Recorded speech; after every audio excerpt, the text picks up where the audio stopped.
ওজুর শেষের দোয়া, আশহাদু আল্লা ইলাহা ইল্লাল্লাহু ওয়াহদাহু লা শারীকা লাহু ওয়া আশহাদু আন্না মুহাম্মাদান আবদুহু ওয়া রাসূলুহু। আল্লাহর নবী সাল্লাল্লাহু আলাইহি ওয়াসাল্লাম বলেন, যখন কোনো বান্দা উজু করার পর এই নিয়মিত দোয়াটি পাঠ করবে, আল্লাহর নবী বলেন, ইদা ফুতিয়াত লাহু আবওয়াবুল জান্নাতি সামানিয়া ইয়াদখুলু মিন আইয়ুহা শাআ। আল্লাহ নবী সাল্লাল্লাহু আলাইহি ওয়াসাল্লাম বলেন, যখনই কোনো বান্দা উজু করার পর এই নিয়মিত দোয়াটি পাঠ করবে, তখনই আল্লাহ নবী সাল্লাল্লাহু আলাইহি ওয়াসাল্লাম বলেন, আল্লাহ তাবারক ওয়া তাআলা তার জন্য জান্নাতের ৮টি দরজা খুলে দেবেন। এই ৮টি দরজার মধ্যে যে কোনো দরজা দিয়ে সে প্রবেশ করতে পারে। এই কারণে আমরা নিয়মিত এই দোয়াটি পাঠ করব।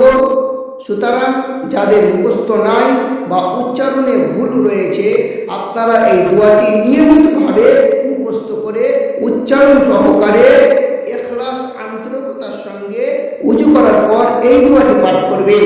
আশহাদু আল্লা ইলাহা ইল্লাল্লাহু ওয়াহদাহু লা শারীকা লাহু ওয়া আশহাদু আন্না মুহাম্মাদান আবদুহু ওয়া রাসূলুহু।